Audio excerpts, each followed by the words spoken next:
wararka degdega ah ee ku saabsan dagaalka Iiraan iyo Mareykanka iyo Israa'iil u dhaxeeya gobolkii oo dhan baa isla holcaya wax diyaarado dhaqaaqaya ma jiraan oo maraya halkaas Sacuudiga Imaaraadka Qatar kulligood waxay joojiyeen duulimaadyadii diyaaradaha Kuwait Bahrain wax airport oo diyaarad ka shaqeynaya ma jiraan sheekooyin la yaab leh ayaa iska soo daba dhacay haddaba marka aan idin tuso wararkii ugu dambeeyay mid ayaan u falanqayn doonaa wixii dhacay waxa ka warbixiyay afhayeenka ciidanka ilaalada kacaanka Iiraan haddaba telefishinka Al Jazeera wuxuu leeyahay ciidanka ilaalada kacaanka Iiraan waxay sheegeen inay dileen boqolaal Mareykan ah iyo Israa'iiliyiin kadib markii Iiraan ay ka jawaabtay weerarka gardarrada ay lagu soo qaaday afhayeenka xarunta ciidamada ee liiraado Khaatimul Anbiyaa ee taabacsan ciidanka ilaalada kacaanka Iiraan ayaa shir jaraa'id qabtay wuxuuna sheegay in ciidamada Iiraan ay fuliyeen jawaab military oo ballaaran waxaana uu sheegay weerarka gardarrada uu ku tilmaamay inuu ahaa mid cadowtinimo ah ay Mareykanka iyo Israa'iil aroortii saakay oo sabti ah ku soo qaadeen Iiraan waxaana uu sheegay weerarka inay kaga jawaabeen iyaguna inay ka takhaluseen oo ay dileen boqolaal Mareykan iyo Israa'iiliyiin afhayeenka ilaalada kacaanka Iiraan hadal uu saxaafadda ugu talagalay oo video ah oo la baahiyay ayaa waxaa lagu sheegay in Iiraan ay bartilmaameedsatay meelo kala duwan waxaana uu sheegay in Iiraan ay ku tilmaantay Washington iyo Tel Aviv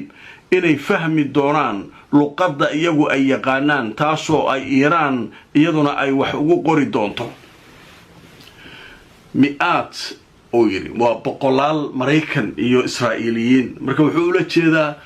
meelihii ay khaliijka ka duqeeyeen oo dhan waa meelo Mareykan ku deganaa horta wararkii ugu dambeeyay aan idin siiyo Kuwait Imaaraadka Sacuudiga meelahaas oo dhan oo la duqeynayay waa meelo Mareykan ay joogeen oo ay ku dhuumanayeen oo nimankan xogtooda ay hayeen Riyaad meelaha nagta laga saaray ka mid tahay waxaasoo dhan carabtaan oo dhan jugta laga geliyay ilaan askartii saldhigyada inta saldhigyada soo baneeyeen ee magaalada soo galeen israadeen meelaha maladi ku imaanay meelihii inta loogu yimida la garaacay meelaha sida xun loo garaacay waliba Imaaraadka ka mid ah Dubai la garaacay Abu Dhabi la garaacay wararkii ugu dambeeyay marka nin khabiira oo Iiraani ah ayaa la wareystay waxa la yiri maxaa bartilmaameed uga dhigateen halkaas carabta jugta uga gelinaysaan saldhigyo waaba ku leeyihiin meelo kale sida Turkiga oo kale maxaa u garaaci weyseen anagu waxay yiraahdeen Turki iyo afaarihiisa iyo hadda ma galayneen Turki wuxuu ku jiraa gaashaanbuurta NATO-na ninkii loo weeraro waxaas anaga kuwaana horta dubanaynaa annaga Turkiga iyo hawshiisa kale ay hanoo dambaysay laakiin nimankan meeshan maaratay ku dhuumanaya khaliijka ayaan beerka ka tumaynaa waxa sidoo kale la garaacay meelo kala duwan oo Xayfa ay ugu badan tahay oo dekada ah oo iyaduna aad loo garaacay marka warkaasu marka wuxuu sheegayaa in maaratay ilaalada kacaanku ay leeyihiin dadkaas aasa u leeynay Mareykanka war soo saaray waxay yiraahdeen Mareykanku iyaguna warka ma jiraan macnaha boqolaalna la kama dilin ay yiraahdeen laakiin wixii laga dilay ma aysan sheegin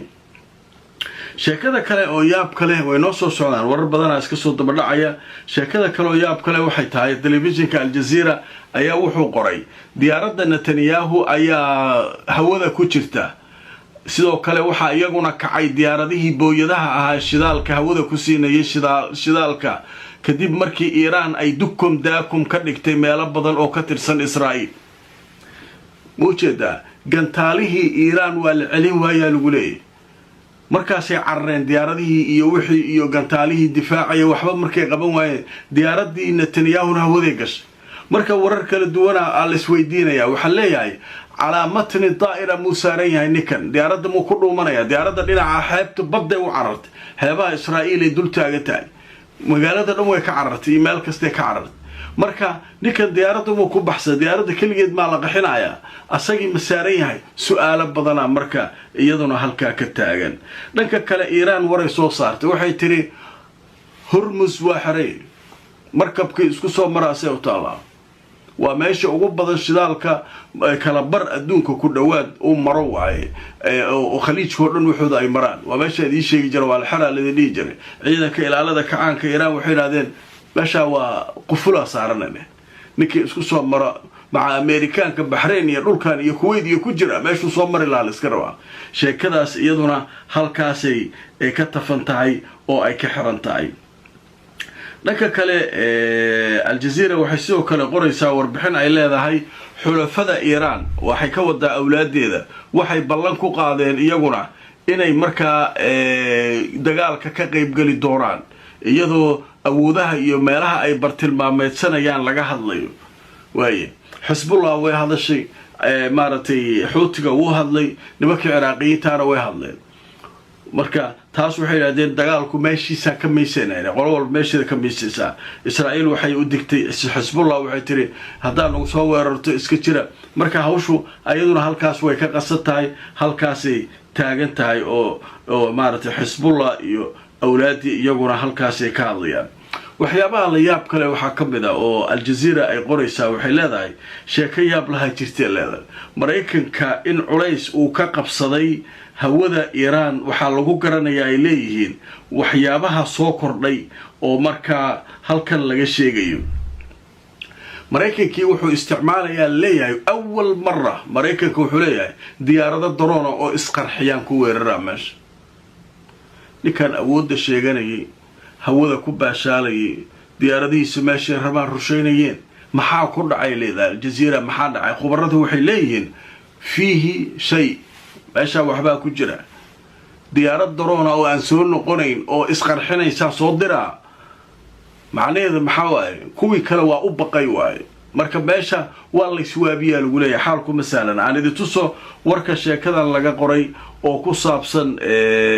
aritan haddaba telefishinka Al Jazeera wuxuu leeyahay ciidamada Mareykanku waxay sheegeen inay adeegsan doonaan awood cusub oo ay ku weerarayaan Iran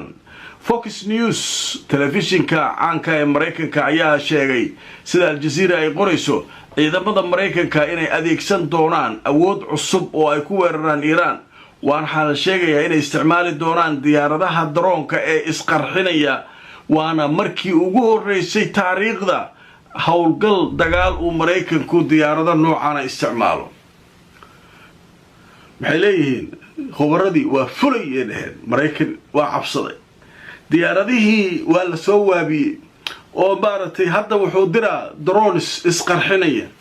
isqarxinaya isticmaala jabhadaha xuuti iyo waxa kan iyo dawladaha waxa isticmaala dadka tabarta daran macalinka weyn wax kasto oo saasan u dhaxmara saana yeela waa dul tagaya u laha ha sheegin wax ka jira ma jiraan leeyahay maanta xaaladdu waa xutay hadda wixii kale isbedeli doona ma naqaano ilaa hadda waxa leeyahay Iiraaniyiinta ku wata hebela ku wata ma maqli jirin hadda marka waxay leeyihiin nimanka Iiraaniyiinta ayaa sheekadan ku wata la leeyahay xaalku halkaas ayuu joogaa marka qodobadaas waa kuwii ugu waaweynaa goordhow xayeysiinta kadibna waxaan idin hayaa warar badan oo goos ah oo ku saabsan kuwii hadda soo dhacay akhbaar caajila leeyahay waa warar degdeg ah aan idin galayna diyaalayn ku saabsan dagaalka Iran Mareykanka Israa'iil waana qaybtii saddexaad barnaamijkan maanta oo musalsala oo mar walba aan soo galayno wararka cusub saa ula socotaan qaybtan dambe waxaynu ku faahfaahinaynaa akhbaar caajila wararka degdega oo kooban ayaanu halkan ku soo gudbinaynaa haddaba warbixino iyo warar uu soo aruuriyay telefishinka Al Jazeera ayaa halkan wuxuu ku sheegayaa ciidanka Israa'iil waxay sheegeen inay bartilmaameedsadeen saddex goobood oo ay sheegeen inay ku sugnaayeen mas'uuliyiin Iiraaniyiin ah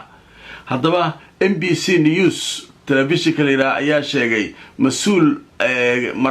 Israa'iili ah inuu sheegay goobaha inay weerareen jaridda Mareykanka ee leeyahay Wall Street Journal ayaa iyaduna goordhow qortay Israa'iil inay markaasi sheegayso in ay malaayiin telefoon ay markaasi isticmaalayso oo markaa loogu talagalay in xaaladda lagula socdo dhanka kale wasiirada Israa'iil ayaa laga mamnuucay inay adeegsadaan telefoonada isgaarsiinta ah haddaba wararka ugu dambeeya waxay sheegayaan in safiirka Mareykanka ee Lubnaan uu sheegay in Israa'iil ay markaa weerari doonin Lubnaan haddii Hezbollah iyadu aanay weerar ka qaadin wararka kale iska soo daba dhacaya waxa iyana kamid ah boqorka Urdun ayaa sheegay in uu markaasi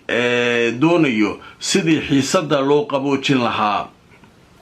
ciidamada Israa'iil waxay dhanka kale sheegeen iyagoo qiraya in mawjad kale oo weerar cusuba ay markaa